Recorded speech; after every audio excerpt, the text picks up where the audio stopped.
I hope you're having a great day. Welcome to the Ricky Matthews Show as we continue to celebrate all the amazing people who are working so hard to make Mississippi such a special place to live, work, and play. Man, do we have a special guest today. And it's related to a really important special show that's coming up on September the 8th called America's Hidden Coast, Mississippi. And have you ever heard of Peter Greenberg? Now, look, if you've watched CBS News or CBS Mornings or CBS Evening News or Sunday Mornings or PBS programming around travel writing, you know who this guy is. Peter Greenberg is incredibly noted. In fact, he's one of the top travel writers in the world. Travel Weekly once said he was one of the most influential people, along with Bill Marriott and Richard Branson. We'll talk about some of his specials. He's involved in so many different programs. I don't know how he does it. I asked him before we started the show, how does he do it? And he's just been doing it for so long. He said since he was 17 years old. But anyway, without any further ado, let me welcome Peter Greenberg to the Ricky Matthews Show. Peter, how are you doing, my friend? I'm hanging in there, Ricky, and happy to have you on the show. Happy to be on the show. It's good to see you. Listen, where are you sitting right now? I'm sitting in my office here in New York, where I'm visiting for a brief period of time. I just came in from Greece. I'm leaving day after tomorrow for the Galapagos Islands in Ecuador, and then going right from there to Mississippi. That's awesome, man. And we'll go into some detail about the Mississippi program, which I think is going to be so important to our community. I can't wait to hear more about your thoughts about it. But I want them to get to know you a little bit better. You've been doing this, as we pointed out, for a long time. But as we were discussing before the show started, the Royal Tour effort has been. I don't know how you've pulled it off. Why don't you explain to people what you're doing there? Well, we do a number of shows for PBS that also air on Amazon and Apple TV. The one that you just mentioned, the Royal Tour, goes back 23 years. We've been doing it for 23 years.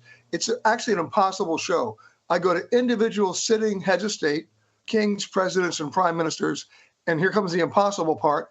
I get from them 8 separate days, consecutive days, of their schedule devoted only to me. We send their gatekeepers home. They have minimal security. Our crew number is about 45 specialists. We have helicopters, drones, underwater teams, mountain climbing teams, motorcycle teams, horse teams, you name it. And then for the next 8 days, that king, president, or prime minister is my personal tour guide to and through their country. They have no right of editorial control, no right of review. Whatever happens, happens. So imagine 2 people on a road trip. One of them just happens to run the country. So we've done it with everybody from the King of Jordan to the President of Mexico, the Prime Minister of New Zealand, Netanyahu in Israel, the presidents of Ecuador and Peru. We've done in Africa, Rwanda and Tanzania. We've done Jamaica. We've done Poland and many others. So it's a crazy show, but it works. I had no idea that the infrastructure required to pull off a show like that. But if anyone, if you need to look it up, because you can see it on PBS, Amazon, and of course Apple TV. Apple TV is how I see it. But listen, Peter, you're the Energizer Bunny when it comes to travel, and the perspective you bring. We were chatting just a little bit about this great Croatian community we have in Biloxi, and many of us go back to Croatia. My wife is a Bohanovic. Her grandparents came over from Hvar and Brac off the coast of Split. Croatia is a special place, but you've featured Croatia many times, haven't you? We have, and it goes way beyond Dubrovnik with all the escaped Game of Thrones fans. There are so many great things to see there. In fact, there's some little-known places in in Croatia, one of which is called Rab, R-A-B. Nobody knows it. It was actually a prisoner of war camp in World War II run by the Italians for the Germans. And that was a good thing because the Germans kept on telling them to put them on the train and send them to Auschwitz. And the Italians just never got around to it. It's an amazing story about who survived and who didn't, and how a community was able to be resilient in the face of unbelievable odds. That's just one of the stories that you can see when you go to Croatia. Hey, when you go to like Dubrovnik, one of the things we wanted to do, we found a woman from Dubrovnik who spent a day with us. My wife and I wanted to kind of hear it from someone who was there in the early 90s as those bombs are raining in from offshore and from the mountains in Dubrovnik. We wanted to hear it from someone who experienced it. And she took us around and told us the story of her family, the way that the policemen of that town defended the town. But the thing when we were there last was when Croatia went to the World Cup, and we became friends with a pub owner there and watched the World Cup with Croatia in a pub in Old Town Dubrovnik, overlooking this incredible celebration. We in fact changed our entire travel plans in order to be there at that moment. But you're talking about people who really, really are proud. And that's one of the things that I remember most about that place. Well, I'll tell you this. I was on the first ship that sailed into Dubrovnik after the war. And I don't know if you got a chance to go all the way to the top of the mountain. There's a chairlift there now. I did, yes. That museum, an amazing museum of what happened when Dubrovnik was really getting shelled to bits in that war. And if you go to the old city now, there's no remembrance of it. I mean, it doesn't exist. But a lot of buildings got blown out, including, by the way, the most interesting synagogue. People didn't realize there was a synagogue in Dubrovnik, right in the old town. It's still there. They were able to rebuild it. It's the size of a large closet, not a big building, but they survived. I remember the story of that one, actually. This is where the roof and the ceiling were blown away and they had to rebuild it. But that is one of the great examples of how Dubrovnik was so focused on restoring the history of the place and keeping that sense of place. And they did a masterful job at it. And when I go to Dubrovnik, I go out with a friend's kayak.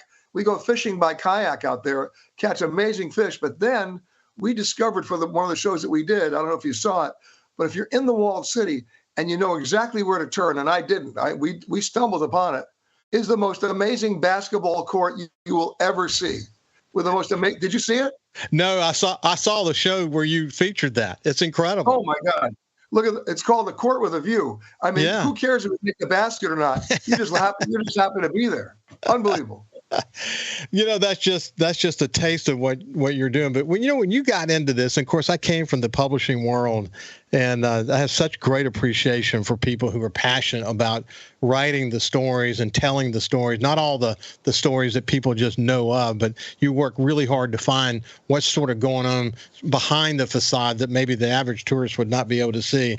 But did you ever, in your wildest imagination, think that you would be traveling to so many countries during your career and telling so many different stories? Well, my career was rather lucky in a way. I was a student at the University of Wisconsin during all the anti-war marches in America against Vietnam. We were the focal point of the mainstream media. I got hired as the youngest correspondent in the history of Newsweek, and they were putting me on a plane. I was traveling everywhere in the United States every week. I didn't even go to school. And at that point, it dawned on me very early on that nobody was covering travel and tourism as news or aviation safety. So I used my access as a journalist to get thoroughly, trained, if you will, in the cockpits, in the cabins, on cruise ship bridges, so I could understand the process of travel and therefore then explain it to my audience. That's what started all this. And about, over 40 years ago, I started a newspaper column. We all remember newspapers, don't we? Yes. In the Chicago Tribune, which is the first investigative journalism piece on travel every Sunday. We didn't talk about lovely London or beautiful Bermuda. We talked about which cruise ship was a floating fire trap, which airline lied about their frequent flyer programs, which hotel had the best or worst security, things you need to know about. And that then went to about 70 newspapers, ended up moving over when I went to NBC to the Today Show, where I was for 14 years, and now to CBS, where I've been coming up on 16 years. Wow. At any given day, you've got multiple teams of people around the world that may be recording and capturing segments and preparing for shows. At any given moment, what's going on around the world? Well, I'm a little bit of an air traffic controller. We use about 8 different crews all around the world. We have a Croatian crew, by the way. They just filmed with me in Marseille. We have two Turkish crews. We have a Saudi crew, a Dubai crew. We have a Uganda crew. We have an Irish crew, and of course, 2 crews in California and 1 in New York. So wherever I happen to be, I'm working with people I already know who understand how we need to shoot these shows. But we just don't show up and shoot the show. We spend weeks and months on research to make sure we find the right storytellers that are not doing things in a traditional touristic way. And that leads us to what we just did in Mississippi. The concept of all of my shows is no gift shop, no tour bus, no brochures, no guidebooks, no TripAdvisor stickers.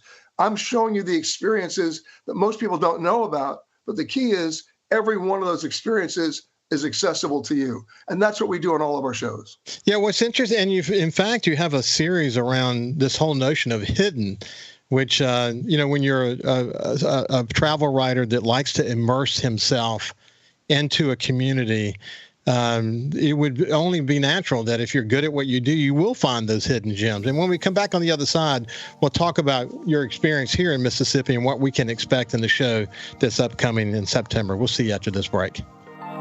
Welcome back to the Ricky Matthews Show from the Citizens Bank Studio. And I'm really honored to have someone to have admired his work for, man, I can't think how long I've followed Peter Greenberg and his many evolutions along the way, but he has never drifted too far from his absolute immersion in the communities to be able to tell travel stories in ways that are very unique to him and has made him one of the top travel, writers and I would say producers and personalities in the entire world.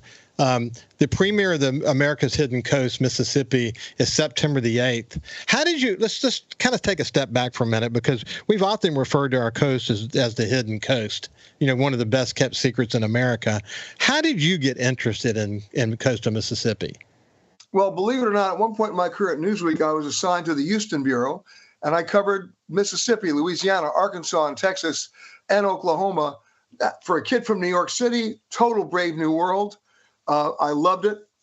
It was eye-opening to me. All the stereotypes ended up being thrown out the window.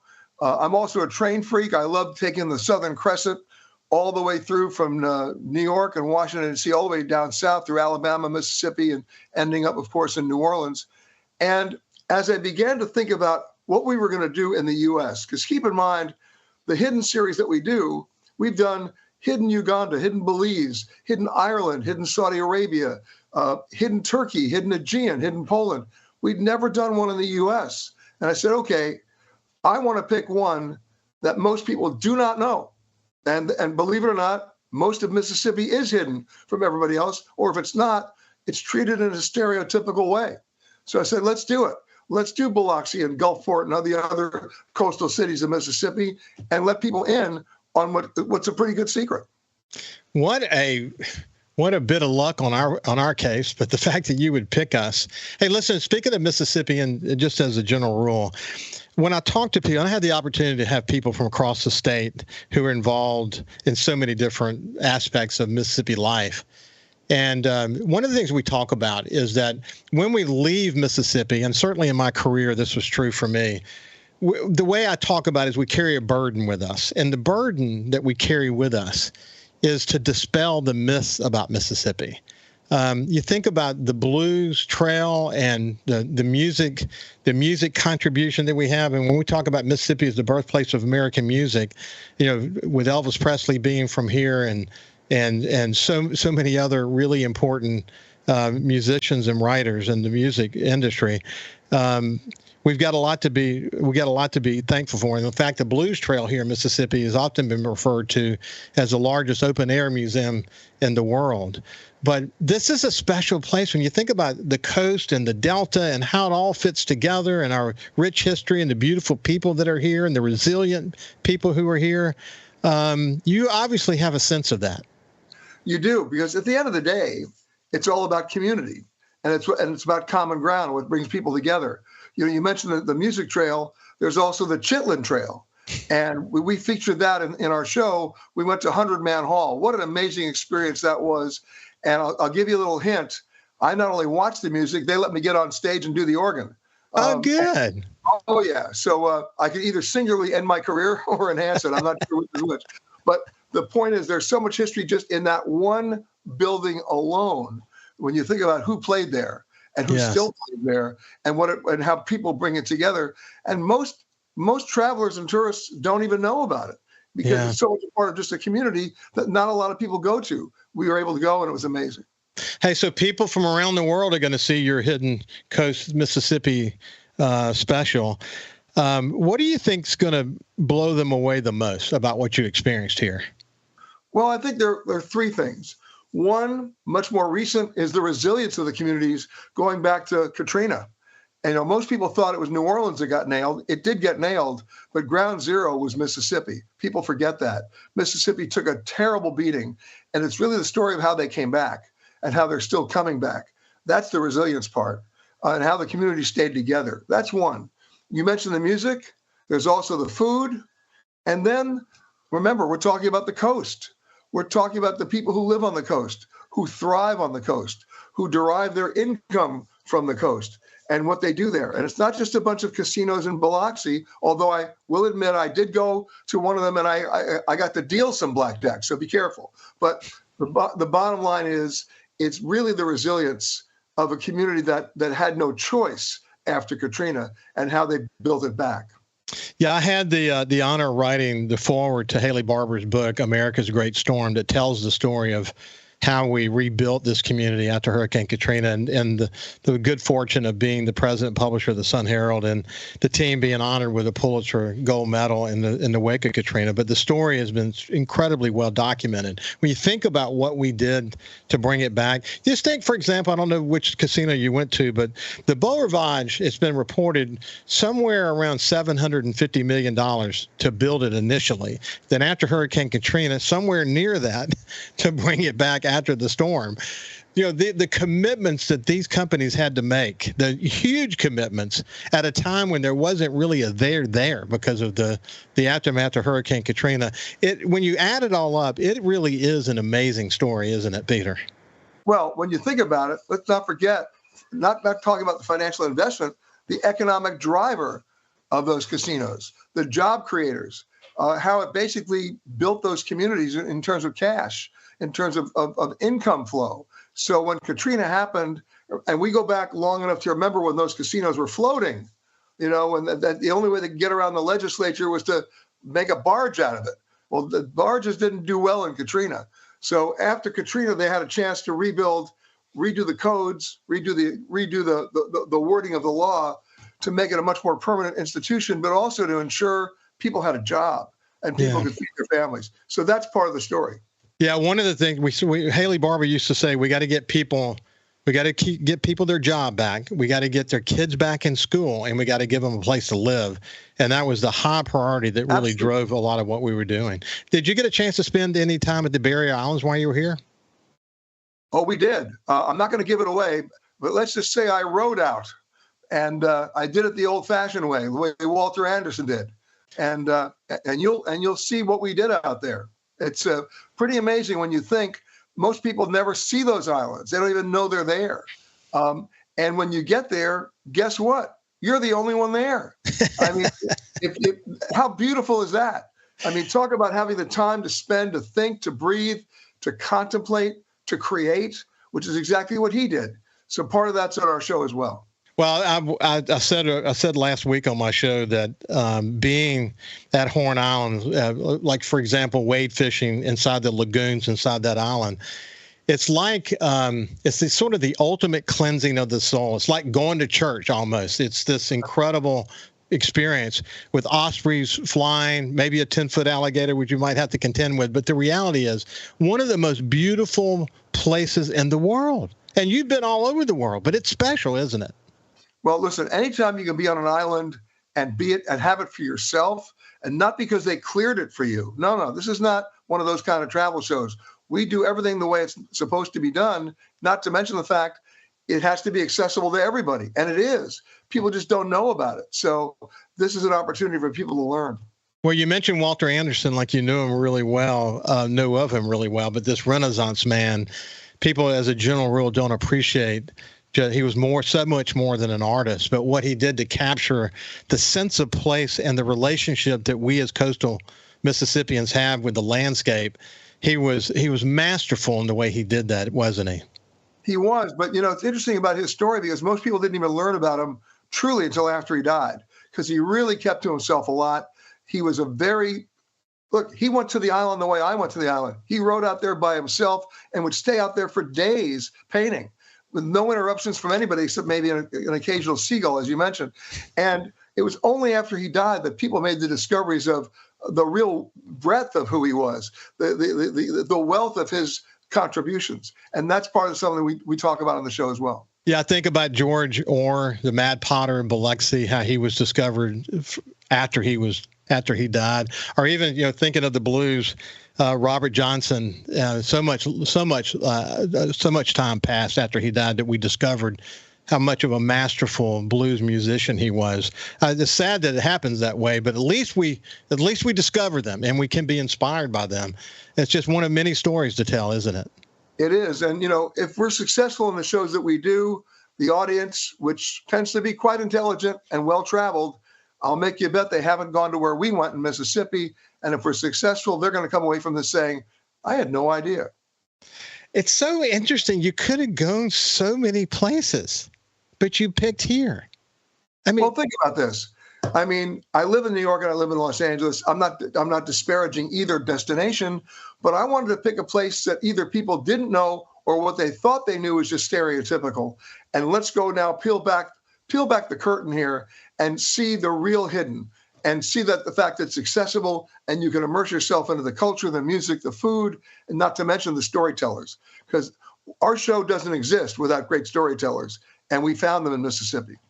Well, that's so good. Let me, we're getting to the end of our time together, Peter Greenberg, but let me, on behalf of, you'll hear this more and more, I'm sure, but on behalf of Mississippi, God bless you, my friend. Thank you so much for telling our story. Well, listen, it was just part of the story. I'm still learning, but I hope everybody gets a chance to see it. You bet. It's coming out on September the 8th. It's the premiere of America's Hidden Coast, Mississippi with Peter Greenberg. Look him up. You'll be glad you did. He will inspire you. And listen, have a great day, Peter. I wish we'd have had a whole show together, but I'm fortunate to have the time we had. You got it, Ricky. You bet. You bet. Have a great day. We'll see. And by the way, we'll see you right after this break.